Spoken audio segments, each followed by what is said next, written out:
Hi there. So today I'm going to talk about 5 reasons people get stuck in their brain retraining journey. Look, I've coached hundreds of people, and when they aren't seeing results, it usually comes down to a few things which I am going to discuss with you today.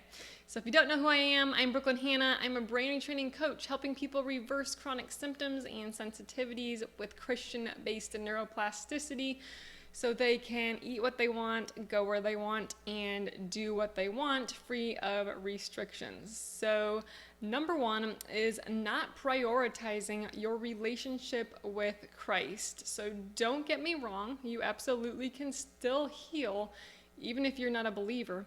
However, doing it in your own strength is going to be a lot harder. And so I oftentimes see people, they put way too much emphasis on just doing their 30 minutes of visualization or their 30-minute or 60-minute exercise that calms the stress response, right? This is great, and we put a huge emphasis on this in our limbic system rewire program. However, what's even more important is changing at a heart level for Christ. That's really what it's all about at the root, I believe. So when you do this and you're walking in the Spirit, your mind just kind of follows that. I don't know if you've been really close to God where it's like you're in the Spirit and your mind just, like I said, follows that. Like you desire automatically to be obedient. You resist sin and temptation. And you're really just walking in the fruits of the Spirit, just encompassing the fruits of the Spirit, the joy, the peace, the love. And then because of this, because of the mind-body connection, the stress response actually calms and symptoms go away. And just doing an exercise for 30 minutes a day and hoping that that's going to work is almost like going to church for 30 minutes, then sinning it up and being really disobedient the rest of the week, right? It's important to realize that Christianity, that some of this brain retraining stuff that you learn is a lifestyle, and changing at a heart level for Christ is what it's all about. And then it's going to show up in other areas of your life. It's going to show up in your words, your thinking, your actions, how you treat other people, almost automatically. In fact, I think spiritual health should be number 1 priority when you're retraining your brain, because this is what truly brings that everlasting peace. You know, a perfect circumstance in the world doesn't. Yes, even perfect health doesn't bring the peace that Christ can bring. Neither can money, sex, whatever it is, all those other pleasures of the world. Number 2 is identifying with symptoms and diagnoses of illness. So this one is huge, and just because you've received a diagnosis doesn't mean that it has to be your total identity. Too often I see people ruminating on their symptoms, on their lab results, what that mycotoxin test said, or what those thyroid labs said, or even their diagnosis. Oh, I have mold, I have Lyme, I have all these things wrong with me, arthritis, fibromyalgia, whatever it is, and they start to tell all kinds of people that they have that, and they just kind of identify with it. Mast cell, whatever it is. And this is just going to heighten the stress response and throw you into further negative thinking patterns, which then leads to negative emotions, because we know that our thoughts lead to our emotions. And you'll just be living in those emotions of hopelessness and sadness. And because of the mind-body connection, this makes symptoms worse. This heightens the stress response. And I remember when I got sick with multiple symptoms. I was told I had mold illness first. That was the first diagnosis I got, and I had lived in a moldy building. And so it's like that was my complete identity. I joined all the Facebook groups. That's who I talked to on a daily basis. I searched the best mold doctors, and I saw several of them. It was just an endless search for all the best mold detox protocols, and they didn't get me better. And in brain retraining, it's important to start seeing yourself as healthy and happy. And in my journey, I got to the point where I went all in with brain retraining because I was so sensitive to supplements, and I was only eating a few foods, and that's where I had to turn and where God led me. But I went off all supplements, and honestly, I haven't seen another natural doctor. I haven't ran any more natural or any more functional labs on myself, and I don't take any supplements at all. And when I did this, I just assumed that my symptoms were related to the chronic fight, flight, or freeze stress response happening in my brain and my body, and that all I had to do was brain retraining to get out of it. So this helped my mindset and my identity immensely. I also started to see myself the way Jesus sees me, and I found my identity in Christ, really. And so I encourage you to, at least with your mind, get rid of those labels. I'm not saying they're not right or they're not real or you don't have those things. I'm just saying you don't have to live your life based off those symptoms and those diagnoses and ruminate on those anymore. Okay, so number 3 is not changing core beliefs. That will keep you stuck big time. So if you don't change your core beliefs, you'll stay stuck, like I mentioned. And when we're talking about rewiring our mind for health and happiness, we need to look at what beliefs and limitations that we're placing on ourselves that are keeping us from getting to our end goals of eating what we want, going where we want, and doing what we want. So our beliefs stem from usually our experiences we have in life or things that we've learned. So for example, you may believe that you can't have bananas because you get symptoms every time you eat them, right? And this may not always be true, but you had an experience where you got symptoms, so you believe that now. This belief stemmed, like I said, from an experience of a past reaction. Or you may believe that bananas are bad because you read an article online and you learned that they have way too much sugar and that they feed inflammation. So that would be something you learned. So you all have a beliefs around your health, what you should and shouldn't do. But I encourage you to start challenging those beliefs. Ask yourself, do I really have to do these things to be healthy? Like, do I have to avoid bananas, or could I heal with bananas? I mean, a lot of people heal with bananas, right? It's a whole food, it's healthy. And so did I used to think this way prior to being sick? If your goal is to think like a happy and healthy person and be able to eat what you want, you'll have to start challenging the beliefs of thinking like a sick person, right? So let's go over an example.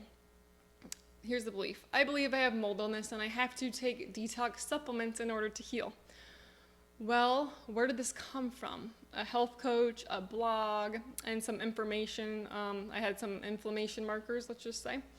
That's what gives me this belief, and that's what makes it true for me. What makes it false, though? It could be something like people have healed from after mold exposure without taking binders or loads of supplements. Many have healed with brain retraining alone. Or just because you have a high inflammation marker doesn't mean that mold was the only thing that caused your symptoms. Or just because you read a blog about symptoms of mold exposure doesn't mean that's exactly what it is, right? Okay, so think about some of the things you believe about what it takes to be healthy, about your health in general, even about your diagnoses. And do you really have to avoid all the things you've been avoiding in order to get healthy? Do you really have to be on that restricted of a diet? Or can you at least just take off some of those restrictions and eat whatever whole foods you want and still heal, right? And not obsess over the ingredients and every little thing. And I get you're reacting to it right now, but as you retrain your brain, those should lessen. And so start getting rid of the thinking patterns and beliefs you may have or that you may not have had prior to being sick. Because think back to before when you were sick. You did not have to avoid certain foods. You didn't have to take certain supplements. You didn't have many of the beliefs that you have now that you've learned or that you've developed from experiences. So the goal is to get back to how you used to think so you don't have to live such a limited lifestyle. So I think it's number 4. So not seeing the stress response as the main cause of the symptoms. Obviously, I don't know you individually, but in my opinion, most people with a chronic fight, flight, or freeze response, chronic symptoms that are long-term, they come and go, get better or worse, they developed over time. It's related to that stress response, and the limbic system gets affected, and then downstream, other things get affected. And in order to get well, it's important to balance this with brain retraining. And so where I see many people go wrong is that they think it's just a toxin, such as mold or heavy metals, or they think it's just an infection like parasites, SIBO, or Lyme. And they chase that with supplements for years to find themselves still stuck with tons of symptoms. Now, I'm not saying you have to stop all supplements, but if you can shift the perspective to the chronic stress response being the cause, like the true root cause as to why you're reacting in the first place and why you have symptoms in the first place, then this takes the pressure off searching for all the root causes and all the next best protocol. And for me, it's the one thing that made me go all in with brain retraining. I fully believed that my symptoms were caused by stress and trauma, and that brain retraining could get me out of the response happening in my limbic system and in my body. Okay, so the next one is number 5, I believe. And so unable to recognize and identify negative thinking patterns. So this one's super common, and we see it all the time inside of our limbic system Rewire group program.